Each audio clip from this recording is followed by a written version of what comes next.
नहीं सुधरी भई ये लड़की, अपना आप नहीं बदला, वही बेईमान की बेईमान, और कुछ भी इस औरत की खसलत नहीं है। आप देखेंगे कि अभी भी तमाशबीनियाँ नहीं छोड़ी।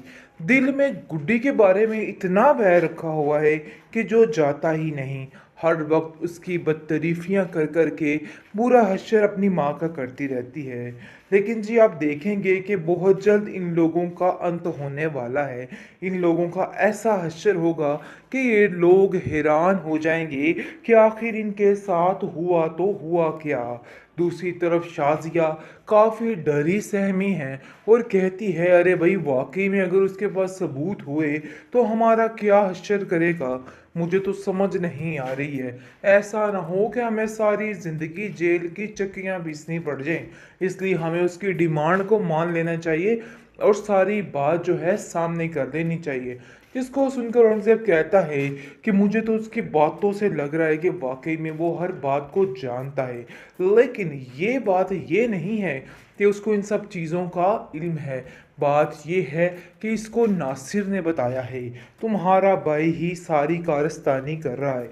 वो गुड्डी के बारे में सब कुछ जान गया था और जानबूझकर ये हरकतें कर रहा है। नासिर मेरे हाथ एक दफ़ा लग जाए तो मैं इसका वो हश्र करूँगा कि ये याद रखेगा। लेकिन नासिर के दिमाग में फ़िलहाल सिर्फ़ और सिर्फ गुड्डी को बचाने के अलावा और कोई भी बात नहीं है। वो चाहता है कि वो नेकी का काम करे और उस बच्ची को उसकी महफूज जगह पर पहुंचा दे, क्योंकि उसका दिल मुतमिन नहीं हो रहा है। बार बार सैफ़ी को उससे बात करने के लिए कह रहा है। सैफ़ी भी गुस्सा खा जाता है और कहता है कि किस किस्म की बातें कर रहे हो तुम। अरे भाई मुझे तो आप लोगों की समझ नहीं आ रही है, क्या क्या तमाशे करने की कोशिश कर रहे हो। जिस पर सैफी कहता है कि अगले दिन तो तुम्हारी बात मैंने करवाई थी, देखा नहीं था वो कितनी खुश थी अपनी ज़िंदगी में। दोबारा टांग अटकाने की क्या ज़रूरत है। जब वो यहाँ आएगी तो फिर हम उसका खुद ही बंदोबस्त कर लेंगे। फिलहाल उसको तंग करने की कोई ज़रूरत नहीं है। दूसरी तरफ औरंगजेब उतावला हो चुका है कि बस जितनी जल्दी हो सके उसे सारी हकीकत पता चल जाए, ताकि वो आगे कुछ करने के काबिल हो जाए, क्योंकि वो जान चुका है कि अब उसका बुरा हश्र होने वाला है और ये बात आपको भी जाननी होगी। जिस पर वो काफ़ी हैरान होता है और कहता है कि मुझे तो ऐसा लगता है कि जैसे बहुत बड़ी गेम चल रही है पीछे, कुछ ना कुछ ऐसा होने वाला है कि हम पर ही पड़ेगा, इसलिए हमें थोड़ा मोहतात रहना होगा। लेकिन आप देखेंगे कि शाजी कहती है कि एक तो मैं आपको उसके मारने की इतनी अच्छी तरकीब बता रही हूँ, और एक आप हैं कि फ़जूल की फ़जूल बातें करके सारा मामला ही ख़राब कर रहे हैं। औरंगज़ेब कहता है हमें हर कदम फूक फूक कर ही रखना हो, तुम्हारा वो हश्र होगा कि तुम याद रखोगी, क्योंकि सारी ज़िंदगी जब जेल की चक्कियाँ बैठ के पीसेगी ना तो इसकी अक्ल टिकाने आ जाएगी। इसने जो कुछ किया है इसकी सज़ा इस औरत को मिलकर ही रहेगी। बहुत सताया, बहुत रुलाया बेचारी गुड्डी को। गुड्डी खून के आंसू रोती रही और इसका बुरा हश्र होता रहा। लेकिन ये चंडालन ने उसकी ज़िंदगी ये चीरन करने में कोई कसर न छोड़ी। लेकिन अब इसको अंदाज़ा हो जाएगा कि भाई नहीं, स्वीटी से पंगा बिल्कुल नहीं चंगा। बात यह है कि अब स्वीटी इसके पीछे हाथ मुंह धो के पड़ चुकी है और जान चुकी है कि आखिर ये औरत किस किस्म की है। डरती है फिर ठीक हो जाती है, यानी कि बुरे तरीके से स्वीटी इसको डराती है, लेकिन उस वक़्त तो खौफज़दा होकर माफ़िया मांगने पर उतर आती है। लेकिन कुछ ही देर बाद दोबारा वही पुरानी हरकतों पे आ जाती है। कुछ समझ नहीं आ रही इस औरत की कि आखिर ये औरत चाहती क्या है। आखिरकार बज गया धमाका गुड्डी ड्रामे में। नाज़रीन, बहुत ही ट्विस्ट आ गया है, क्योंकि जैसा कि आप देख रहे हैं कि चाची के घर से भाग चुकी है बेचारी गुड्डी। गुड्डी ने अपना रास्ता चुन लिया है, बल्कि उसके घर में जो लड़की बेचारी रहती थी, उस चाची की बहू, उसने बहुत साथ दिया है। और वो कहती है कि मैं तुम्हें इन लोगों के आसरे ऐसे नहीं छोड़ सकती। मैं तुम्हारा साथ दूंगी और तुम यहाँ से जाओगी और अपनी ज़िंदगी जियोगी। मैंने जैसे अपनी ज़िंदगी जी है, मेरी तरह मैं तुम्हें जीने नहीं दूंगी। बहुत परेशान हो चुकी है। लेकिन जी आप देखेंगे कि जैसे ही सैफी बाबा को इस बात का इल्म होता है कि आखिर उसकी गुड्डी गई तो गई कहाँ, वो आता है और आकर सारा माजरा देखता है और कहता है कि आखिर गुड्डी को रातों रात क्या हो गया, ज़मीन खा गई कि आसमान निकल गया।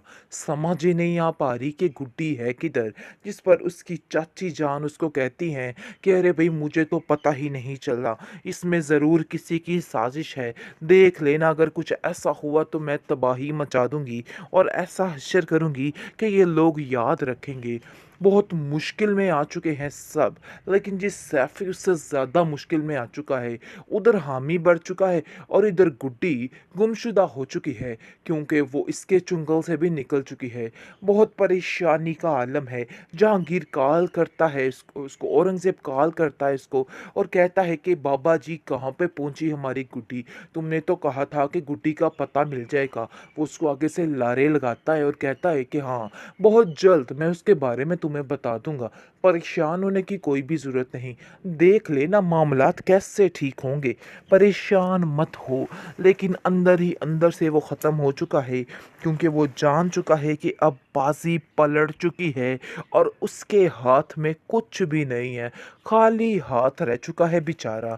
लेकिन जी आप देखेंगे कि अभी भी हार नहीं मानी जा रही, अभी भी वैसे के वैसा ही है और अपने आप को वैसा ही दबंग समझ रहा है। लेकिन औरंगज़ेब का भी बुरा हश्र होने वाला है कि जो कुछ सोच रहा है ना, सब कुछ इसके उल्ट पड़ने वाला है और इसकी सारी ज़िंदगी तबाह फना होने वाली है। इस चीज़ का अंदाज़ा भी इसको नहीं है। बहुत परेशानी का आलम है घर में, कुछ समझ नहीं आ रही कि आखिर ये मोड़ कहाँ पे जाएगा और कहाँ पे रुकेगा। शाज़िया जो कि बड़ी चलत्तर चालाक औरत बनती थी, अपने आप को न जाने क्या समझती थी, समझ रही थी कि सारा मामला ठीक हो जाएगा और रफ़ा दफ़ा हो जाएगा और सारी परेशानियां ख़त्म हो जाएंगी। लेकिन जी आप देखेंगे कि परेशानियों में तो अब इजाफा होने वाला है। और तैयार हो जो शाज़िया बेगम, बहुत जल्द तुम्हारी कहानी का दी एंड है और तुम्हारा वो हश्र होगा कि तुम याद रखोगी, क्योंकि सारी ज़िंदगी जब जेल की चक्कियाँ बैठ के पीसेगी ना, तो इसकी अक्ल टिकाने आ जाएगी। इसने जो कुछ किया है, इसकी सज़ा इस औरत को मिलकर ही रहेगी। बहुत सताया, बहुत रुलाया बेचारी गुड्डी को, गुड्डी खून के आंसू रोती रही और इसका बुरा हश्र होता रहा। लेकिन ये चंडालन ने उसकी ज़िंदगी जीर्ण करने में कोई कसर न छोड़ी। लेकिन अब इसको अंदाज़ा हो जाएगा कि भाई नहीं, स्वीटी से पंगा बिल्कुल नहीं चंगा। बात यह है कि अब स्वीटी इसके पीछे हाथ मुंह धो के पड़ चुकी है और जान चुकी है कि आखिर ये औरत किस किस्म की है। डरती है फिर ठीक हो जाती है, यानी कि बुरे तरीके से स्वीटी इसको डराती है, लेकिन उस वक़्त तो खौफज़दा होकर माफ़िया मांगने पर उतर आती है। लेकिन कुछ ही देर बाद दोबारा वही पुरानी हरकतों पे आ जाती है। कुछ समझ नहीं आ रही इस औरत की कि आखिर ये औरत चाहती क्या है।